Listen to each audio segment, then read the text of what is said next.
Olá, sou o professor André Fontinelli, falo diretamente aqui do QG do Enem.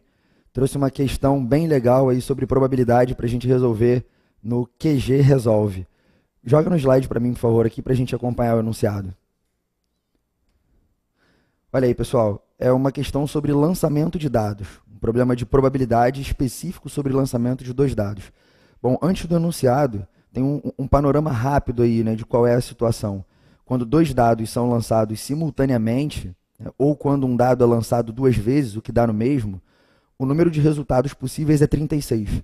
Você tem 6 possibilidades para o primeiro dado, 6 possibilidades para o segundo, e multiplicando, isso aí usando o princípio multiplicativo, você tem 36 possibilidades no total. Quer dizer, pode dar 1 com 3, 2 com 5, 6 com 6, 2 com 1. Você tem 36 cenários diferentes quando você lança dois dados simultaneamente.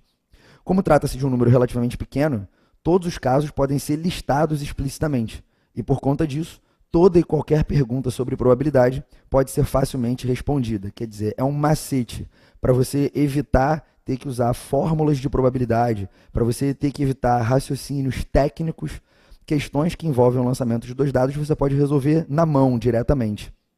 Observação aí, sempre que se falar em lançamento de dois ou mais dados, deve-se considerar que a ordem dos dados importa, ou seja, tirar 2 no primeiro dado e 1 no segundo é diferente de tirar 1 no primeiro dado e 2 no segundo. Volta para mim aqui, por favor, que eu queria fazer um comentário em relação a esse ponto em particular. Pessoal, é o seguinte, quando você fala em lançar dois dados, um de cada vez, eu acho que fica muito claro para o aluno que existe uma relevância de ordem nos resultados. Então, tirar 2 e depois tirar 1 é diferente de tirar 1 e depois tirar 2. Mas quando você joga dois dados de uma vez só, parece que essa noção se perde, né? Você joga dois dados, tem um 1, tem um 2, você não sabe se é 1, 2 ou se é 2, 1. Para facilitar o seu raciocínio, sempre que você for fazer um problema sobre dados, pensa que esses dois dados estão pintados. Isso não muda em nada as características do problema, não afeta a resposta do problema, não afeta as probabilidades, e você sempre pode pensar que é um dado, por exemplo, azul e um dado vermelho. E aí, se for 1 no azul e 2 no vermelho, isso é diferente de ser 1 no vermelho e 2 no azul. Então, você sempre pensa nesses resultados como sendo resultados distintos. Você conta esses resultados em separado. Volta aqui para o slide, por favor. Então, tá aí, ó. Vamos ver a seguir uma tabela com todos os 36 resultados listados, e depois disso a gente vai responder algumas perguntas aí sobre probabilidade. Né? Vale lembrar que em muitos casos você não é obrigado a listar todas as possibilidades, mas isso aí é um recurso, né? Se você não tiver outra carta na manga, você pode usar essa estratégia que eu vou apresentar agora como sendo a sua última tentativa, né? Bom, tá aí, ó. Então, em uma coluna aqui, eu coloquei todos os dados, tá vendo? Todos os resultados possíveis de um dos dados, de 1 até 6. Aqui na linha, lá em cima também, todos os resultados possíveis do outro dado, de 1 a 6. E aí, fazendo o cruzamento, você forma pares ordenados. Eu sempre estou botando na primeira coordenada o da linha e na segunda coordenada o da coluna. Então, por exemplo, esse resultado aqui, 5 no primeiro dado, 3 no segundo, tem a ver, ó, com o primeiro dado ter sido 5 e o segundo dado ter sido 3. Como a gente viu antes, se você contar todos esses casos que estão listados aí, você tem um total de 36 situações.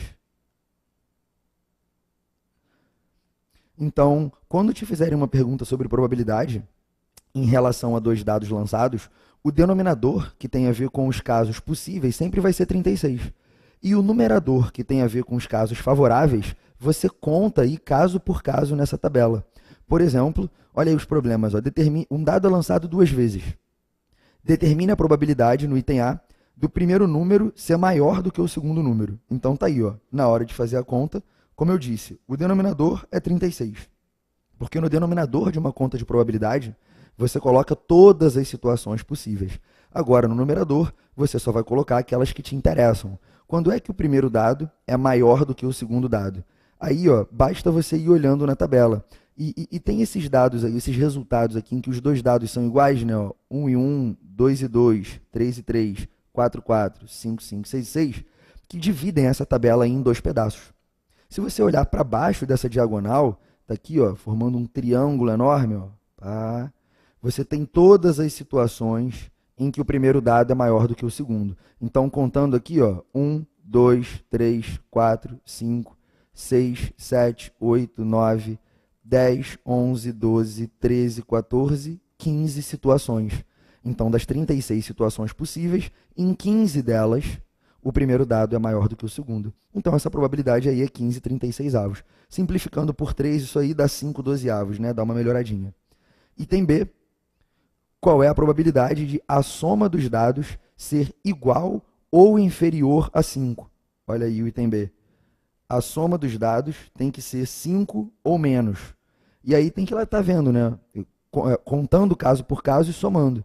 Então, se você olhar ali, ó, aqui a soma dá 2, aqui a soma dá 3, aqui a soma dá 4, aqui a soma dá 5. Então, já tem 4 casos. Aqui a soma dá 6 já não serve. Aqui a soma dá 3, aqui dá 4, aqui dá 5.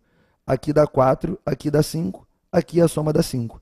Depois, todos os casos, a soma dá mais do que isso. Então, se você de novo contar na mão, dá 1, 2, 3, 4, 5, 6, 7, 8, 9, 10. São 10 situações das 36. Dividindo por 2, isso daí dá 5/18. E por último, se você quiser saber qual é a probabilidade de os dois números serem primos, o denominador de novo é 36, e aí você vai olhando, né? Na primeira coluna, nenhum dos casos conta, porque 1 não é número primo. Aqui, ó, 1 e 2 são primos, 2 e 2 são primos, 3 e 2 são primos, 5 e 2 são primos. Depois, 2 e 3 são primos, 3 e 3 são primos, 5 e 3 são primos. Depois aqui o 4 não, né? 2 e 5 são primos, 3 e 5 são primos, 5 e 5 são primos. Tem 9 situações em que os dois números são primos, e esse 9/36 é a mesma coisa do que 1/4. Pode voltar aqui para mim, por favor. Fechado então, pessoal? Espero que vocês tenham compreendido a dica, entendido a resolução do problema. Esse exercício de lançamento de dados é muito comum em provas, então um abraço para vocês e até a próxima.